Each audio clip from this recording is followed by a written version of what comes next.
Hi అండి, నమస్తే. Welcome to my channel. నేను మీ శ్రావణి.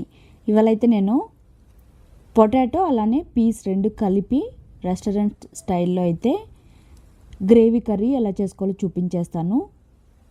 ఇది చాలా కర్రీస్ అయితే ఈ విధంగా మీరు ట్రై చేసే ఉంటారు. రెస్టారెంట్ స్టైల్ అంటే ఈ విధంగా ట్రై చేయండి. చాలా సింపుల్గా అయిపోతుంది కర్రీ అయితే. అలానే టేస్ట్ కూడా కమ్మగా ఉంటుంది. అంటే స్పైసీగా కాకుండా మైల్డ్ స్పైసెస్తో కమ్మగా ఉంటుంది. ఇదైతే రైస్, రోటీ, చపాతీ, నాన్ ఎందులోకైనా బాగుంటుంది. జనరల్గా చెప్పాలంటే ప్లెయిన్ రైస్లోకి అయితే కొన్ని కర్రీస్ సూట్ అవ్వవు, కానీ ఇది మాత్రం నెక్స్ట్ లెవెల్లో ఉంది.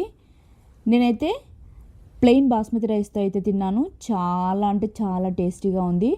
తప్పకుండా ట్రై చేయండి. ఈ కాంబినేషన్ అయితే ఖచ్చితంగా నచ్చుతుంది. సింపుల్గా అస్సలు స్పైసీగా లేకుండా చాలా బాగుంటుంది. తప్పకుండా అయితే ట్రై చేయండి. ముందుగా అయితే ప్రాసెస్లోకి అయితే వెళ్ళిపోదాం.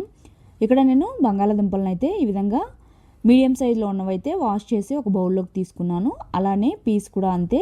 బఠానీలు, పచ్చి బఠానీ తీసుకొని ఈ విధంగా ఒక బౌల్లోకి తీసుకున్న తర్వాత పక్కన పెట్టేసుకొని ఒక కుక్కర్ తీసుకొని అందులోకి అయితే బఠానీ వేసుకొని వాష్ చేసుకున్నాక అందులో కొద్దిగా వాటర్ వేసుకోవాలి.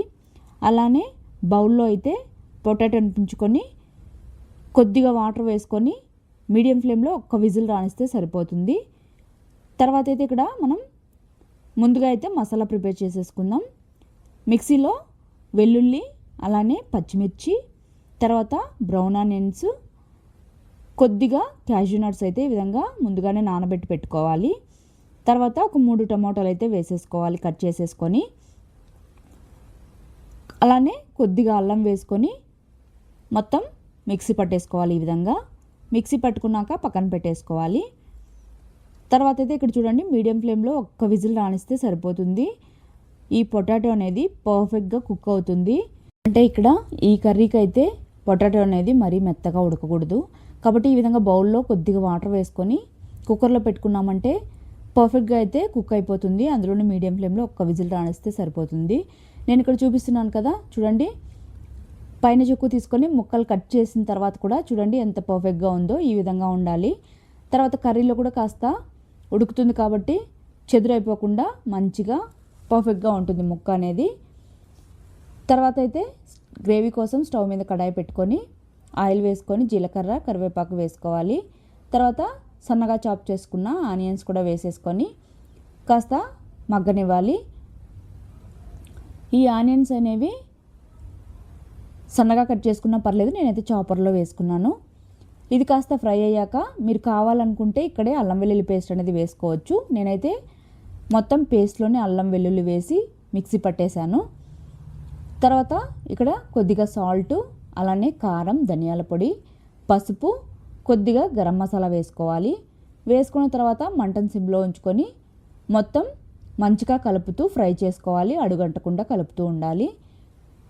ఈ విధంగా ఈవెన్గా ఫ్రై అయ్యాక మనం మిక్సీ పట్టి పెట్టుకున్న మసాలాను అయితే వేసేసుకొని మొత్తం ఈ విధంగా కలుపుతూ ఒక 2 నిమిషాల పాటు కుక్ చేసుకోవాలి. తర్వాత మూత పెట్టుకొని మరో 2 నిమిషాల పాటు వాటర్ ఏమీ యాడ్ చేయకుండా మసాలాను మొత్తం ఫ్రై అవ్వనివ్వాలి. తర్వాత ఈ విధంగా నూనె పైకి తేలేంత వరకు ఫ్రై చేసుకున్నాక అది కాస్త మిక్స్ చేసుకొని మనం ఉడికించుకున్న బంగాళాదుంపలు అలానే బఠానీలు కూడా వేసేసుకోవాలి వాటర్తో సహా. వేసుకున్న తర్వాత మీ కన్సిస్టెన్సీని బట్టి వాటర్ అనేవి యాడ్ చేసుకోండి. గ్రేవీ అంటే చల్లారాక కాస్త థిక్కే అవుతుంది కాబట్టి కొద్దిగా లూజ్గా ఉన్నంత వరకే వాటర్ యాడ్ చేసుకుంటే మంచిది ఈ కర్రీకి అయితే. మొత్తం మిక్స్ చేసుకొని మూత పెట్టుకొని ఒక 2 నిమిషాల పాటు ఉడికించుకుంటే సరిపోతుంది. చూసారు కదా, ఇక్కడ ఈ విధంగా ముక్కలు కూడా అస్సలు మెత్తబడకుండా మంచిగా పర్ఫెక్ట్గా ఉంది కదా. తర్వాత మిక్స్ చేసుకొని కొద్దిగా కొత్తిమీర, అలానే కస్తూరి మేతిని వేసుకోవాలి. వేసుకున్నాక మిక్స్ చేసేసుకొని 1 నిమిషం పాటు మూత పెట్టుకుంటే సరిపోతుంది. కస్తూరి మేతి వేసాం కాబట్టి చివరిగా.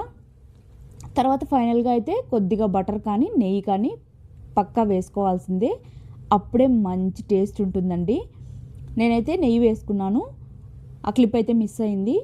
కానీ తప్పకుండా అయితే బటర్ కానీ లేదు అంటే నెయ్యి కానీ కొద్దిగా వేసుకొని సర్వ్ చేసుకోండి, చాలా బాగుంటుంది.